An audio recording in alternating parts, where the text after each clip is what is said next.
ആത്മകഥാ വിവാദത്തിൽ ഇ.പി. ജയരാജന്റെ മൊഴി പോലീസ് രേഖപ്പെടുത്തി. കണ്ണൂർ കീച്ചേരിയിലെ ജയരാജന്റെ വീട്ടിൽ വെച്ചാണ് മൊഴിയെടുത്തത്. ഇ.പി. ജയരാജന്റെ പരാതിയുടെ അടിസ്ഥാനത്തിൽ മൊഴി രേഖപ്പെടുത്തി എന്നാണ് ഉദ്യോഗസ്ഥർ പറഞ്ഞത്. ഇത് നമ്മൾ സ്റ്റേറ്റ്മെന്റ് എടുക്കാൻ വേണ്ടി വന്നതാണോ? അതെ നമ്മൾ ഈ പരാതിയുടെ അടിസ്ഥാനത്തിൽ സാർ ഇപ്പോൾ കോട്ടയത്ത് നിന്ന് വരുന്നേ? അതെ SP ചുമതലപ്പെടുത്തി. അതെ അതെ അല്ലേ? അതെ. സജോ ദേവസ്യ ചേരുന്നുണ്ട് കണ്ണൂരിൽ നിന്ന്. സജോ, വലിയ രാഷ്ട്രീയ വിവാദങ്ങൾക്ക് വഴിവെച്ച ഒന്നായിരുന്നു ആത്മകഥാ വിവാദം. ഇപ്പോൾ കോട്ടയത്ത് നിന്നുള്ള അന്വേഷണ സംഘം എത്തി, മൊഴി രേഖപ്പെടുത്തി. എന്തൊക്കെ കാര്യങ്ങളാണ് അവർ മാധ്യമങ്ങളോട് പറഞ്ഞത്? എന്തെങ്കിലും പറഞ്ഞോ? കൂടുതൽ വിവരങ്ങൾ. പ്രവിധ, തിരഞ്ഞെടുപ്പ് ദിനത്തിൽ പുറത്തുവന്ന ഇ.പി. ജയരാജന്റെ ആത്മകഥയുടെ വിശദാംശങ്ങൾ വലിയ രാഷ്ട്രീയ ചർച്ചയ്ക്ക് വഴി തുറന്നിരുന്നു. അതിന് പിന്നാലെ ഇ.പി. ജയരാജന്റെ അവകാശവാദം, ഇങ്ങനെ ഒരു ആത്മകഥ പ്രസിദ്ധീകരിക്കാൻ DC ബുക്സിനെ ചുമതലപ്പെടുത്തിയിട്ടില്ല, അങ്ങനെ ഒരു കരാറില്ല എന്നതായിരുന്നു ഇ.പി. ജയരാജന്റെ പരാതി.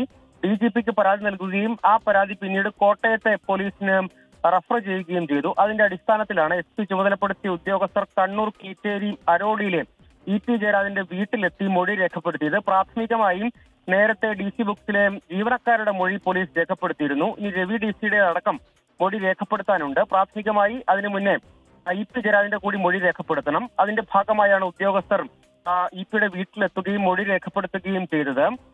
പുസ്തക വിവാദത്തിൽ വിശദമായ അന്വേഷണത്തിലേക്ക് പോലീസ് കടക്കുന്നു. FIR ഇതുവരെ രജിസ്റ്റർ ചെയ്തിട്ടില്ല.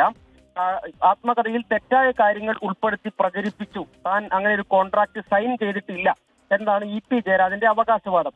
അങ്ങനെ പുസ്തകം പ്രസിദ്ധീകരിക്കുന്നതിനുമായി ഇ.പി. ജയരാജനും DC ബുക്സും തമ്മിൽ കരാറുണ്ടോ എന്ന കാര്യം പോലീസ് പരിശോധിക്കുന്നു. അതൊരു പ്രധാനപ്പെട്ട കാര്യം. മറ്റൊന്ന് ഇ.പിയുടെ വാദം എന്താണ് എന്നതാണ്. മറ്റൊന്ന്, ഈ ആത്മകഥയുമായി ബന്ധപ്പെട്ട ഒരു ഡ്രാഫ്റ്റ്, അങ്ങനെ ഒരു PDF വ്യാപകമായി പ്രചരിക്കുകയും അത് വലിയ വാർത്തയാവുകയും ചെയ്തിരുന്നു. അതിൽ ഇ.പിയുടെ സ്വകാര്യ ശേഖരത്തിലുള്ള ഫോട്ടോയും ദൃശ്യങ്ങളും അടക്കമുള്ളത് സ്കാൻ ചെയ്ത് ഇതിന്റെ ഭാഗമാക്കുകയും ചെയ്തിരുന്നു.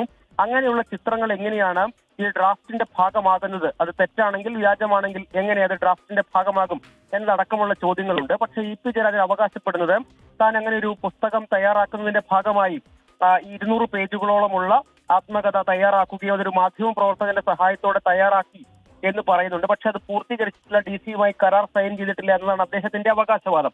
പക്ഷേ ഈ വിവാദം അദ്ദേഹം പ്രധാനപ്പെട്ട പല വിമർശനങ്ങൾ സർക്കാരിനെതിരെ, CPIM-നെതിരെ, LDF കൺവീനർ സ്ഥാനത്ത് നിന്ന് നീക്കിയതിലടക്കം വിമർശനങ്ങൾ പറയുകയും സർക്കാരിന്റെ പ്രതിച്ഛായയിൽ കളങ്കമുണ്ടായി എന്നടക്കമുള്ള വിമർശനങ്ങൾ പറയുകയും ഒപ്പം സ്വതന്ത്രരെ പാർട്ടിയുടെ ഭാഗമായി ചേർത്ത് നിർത്തുകയും മത്സരിപ്പിക്കുകയും ചെയ്യുന്നതിൽ വീഴ്ചയുണ്ട് എന്നതടക്കമുള്ള വിമർശനങ്ങൾ പറയുകയും ഒക്കെ ചെയ്തിരുന്നു. ഈ ആത്മകഥ ഈ പുറത്തു വന്ന ഡ്രാഫ്റ്റിൽ ആ കാര്യങ്ങളെല്ലാം ഉൾപ്പെട്ടിരുന്നു.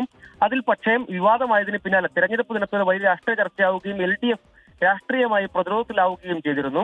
ആ ഘട്ടത്തിലാണ് ഇ.പി. ജയരാജൻ പരാതി നൽകുകയും അങ്ങനെ നിയമപരമായ നടപടിയുമായി മുന്നോട്ട് പോവുകയും ചെയ്യുന്നത്. ശരി, നിയമപരമായുള്ള നടപടി മുന്നോട്ട് പോയിക്കൊണ്ടിരിക്കുകയാണ്. സജോ ദേവസ്യാണ് കണ്ണൂരിൽ നിന്ന് വിവരങ്ങൾ നൽകിയത്. മുൻപ് DC ബുക്സ് ജീവനക്കാരുടെ മൊഴി അന്വേഷണ സംഘം രേഖപ്പെടുത്തിയിരുന്നു. ഇപ്പോൾ ഇ.പി. ജയരാജന്റെ മൊഴി രേഖപ്പെടുത്തി. ഇനി DC ബുക്സിന്റെ DC രവിയുടെ കൂടി മൊഴി രേഖപ്പെടുത്തിയ ശേഷമാകും മറ്റു നടപടികളിലേക്ക് കടക്കുക. സജോ ദേവസ്യാണ് വിവരങ്ങൾ കണ്ണൂരിൽ നിന്നും നൽകിയത്.